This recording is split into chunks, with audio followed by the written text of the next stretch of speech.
அடுத்து சுவாமிமலை சேர்ந்த மன்சூர் என்பவர் கேட்கிறார். என்ன கேட்கிறாருன்னா, ஒரு ஹதீஸை கேட்டு இதனுடைய கருத்து புரியலைன்னு கேட்கிறார். அவருக்கு சொல்ற ஹதீஸ் என்னன்னு கேட்டா, நான் என் தந்தையிடம் கேட்டேன். என்ன கேட்டேன்னா, என் தந்தையே அல்லாவின் தூதர் ஸல்லல்லாஹு அலைஹி வஸல்லம் அவர்களுடனும் அபூபக்கர், உமர், உஸ்மான் ஆகியோருக்கும் பின்னால் கூஃபாவாகிய இங்கே அபீ தாலிபின் மகன் அலி அவர்களுக்கு பின்னாலும் ஏறத்தாழ 5 வருடங்கள் நீங்கள் தொழுதுள்ளீர்கள். இவர்கள் இந்த சொன்ன ஆளுக்கெல்லாம், யாரு ரசூல்லா, அபூபக்கர், உமர், உஸ்மான், அலி இவங்களெல்லாம் தொழுகையில் குனூத்து ஓதினார்களா என்று கேட்டேன். அதற்கு என் தந்தை, எனது அருமை மகனே, இது புதிதாக உருவாக்கப்பட்ட பிதஅத், புதிதாக உருவாக்கப்பட்டதாகும் என்று கூறினார். அப்படின்ற ஹதீஸை போட்டு, இந்த ஹதீஸ் புரியவில்லை, விளக்கம் வேண்டும் அப்படின்னு கேட்கிறார். இந்த ஹதீஸ் என்னன்னு கேட்டா, இதை அறிவிக்கிறாள் அபு மாலிக் அறிவிக்கிறார். அபு மாலிக்குடைய வாப்பா யாருன்னு கேட்டால், அவர் தன்னுடைய தந்தையிட்ட கேட்குறார்.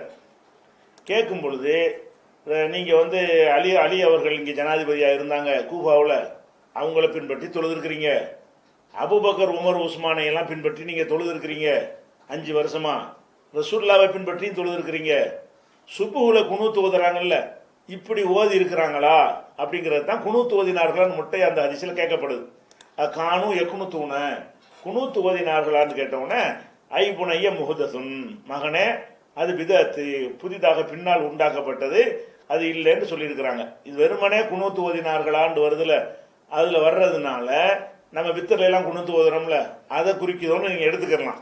ஆனா தப்ரானியில ஒரு ஹதீஸ் வரும் பொழுது, சஅல்து அபி அனில் குனூத்தி ஃபி ஸலாத்தில் கதாத், கதாத்னா காலை தொழுகைன்னா சுபூ தொழுகை, சுபூ தொழுகையில் குனூத்து ஓதுவதை பற்றி என் தந்தை இடத்துல கேட்டேன் அப்படின்னு விவரமா வருது. இதுல வெறுமனே குனூத்தை பற்றி கேட்டேன்னு வருது. இன்னொரு அறிவிப்புல என்ன வருதுன்னா, சுபுகு தொழுகையில் குனூத்து ஓதுறதை பத்தி கேட்டேன், அப்ப என் தந்தை பிதஅத்துன்னு சொன்னாரு அப்படிங்கிறோம். அப்ப சுபுகு தொழுகையில குனூத்து ஓதுறாங்கல்ல, அது அந்த காலத்தில் உருவாக்கப்பட்டுச்சு போல, பிதஅத்தா, ரசூலுல்லாஹ் செய்யாத. அபூபக்கர் ஷாஃபி மதுஹப்ல ஓதுறாங்கல்ல, ஷாஃபி மதுஹப்ல என்ன செய்வாங்க, சுபுகுல குனூத்து ஓதுவாங்க. இது ரசூலுல்லாஹ் காலத்துக்கு அடுத்த காலத்திலே இப்படி ஒரு பழக்கம் மக்கள்கிட்ட உருவாகி போயிடுச்சு. உருவாகி போய் தான் கேட்கறாங்க, சுபுகுல இந்த குனூத்து ஓதுறாங்களே, இது ரசூலுல்லாஹ் காலத்தில் இருந்துச்சா?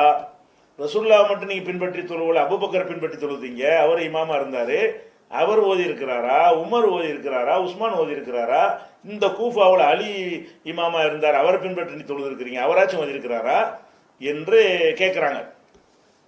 கேட்டவன அவர் என்ன செய்யறாரு, அவர் சொல்றாரு, இல்ல நான் இப்படி ரசூலுல்லாஹ் காலத்தில் இப்படி ஓத மாட்டாங்க, சுபுகு தானே தவிர குனூத்து கிடையாதுன்ட்டாங்க. அதனால இது சுபுகு தொழுகையுடைய குனூத்தை பற்றி சொல்லக்கூடிய ஒரு ஹதீஸ். சுபுகு தொழுகையில குனூத்து இல்லை, அன்றைக்கே அது பிதஅத்து என்று அந்த காலத்தில் உள்ள நபித்தோழர்கள் வழியாகவே அது பிதஅத்து என்று என்ன செய்யப்பட்டிருச்சு, தீர்ப்பளிக்க